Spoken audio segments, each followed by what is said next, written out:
मी काल स्वतः पीडितेच्या वडिलांशी 2 वेळा बोललो। मी त्यांना हे समजावून सांगितलं की आपल्याला नराधमाला मृत्यूदंडाची शिक्षा करून घ्यायची आहे। त्याकरता वेळेत चार्जशीट दाखल होणं आणि केस चालणं याकरता आम्ही माननीय हायकोर्टाच्या माध्यमातून सगळ्या गोष्टीला फास्ट ट्रॅकवर नेतो आहोत। रेकॉर्ड वेळेत काम करण्याचा आमचा या संदर्भातला प्रयत्न आहे। लोकशाहीमध्ये आपल्याला सगळ्यांनाच असं वाटतं की अशा नराधमाला भर चौकामध्ये फाशी दिली पाहिजे, पण ती लोकशाहीत करता येत नाही।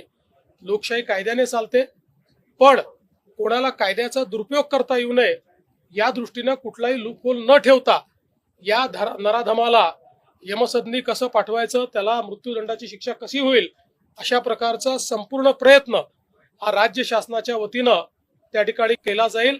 न्यायालयातनं हे प्रकरण वेगानं मार्गी लावलं जाईल। तशा संदर्भातलं एक लेखी पत्र देखील आम्ही पीडितेच्या कुटुंबाला दिलेलं आहे। घटना गंभीर आहे, रोष देखील साहजिक आहे। नागरिकांचा रोष असणं काही हे चुकीचं नाहीये। मला असं वाटतं एवढंच आहे की त्या ठिकाणी काही लोक हे त्याही परिस्थितीचा फायदा घेऊन काही वेगळ्या पद्धतीचं वळण लावण्याचा प्रयत्न करत होते, पण मी मुलीच्या वडिलांचे आभार मानतो की त्यांनी ती परिस्थिती समजून घेतली आणि सीपींशी चर्चा केल्यानंतर त्यांनी निर्णय केला की आम्ही हे कॉल ऑफ करू। दुर्दैवाने काही लोक त्यांनाही जाऊ देत नव्हते, त्यांनाही अडवायचा प्रयत्न करत होते। ते लोकही पुण्यात हे लक्षात आलेलं आहे, पण ठीक आहे, आता त्याच्याबद्दल फार काही आपल्याला करायचं नाहीये।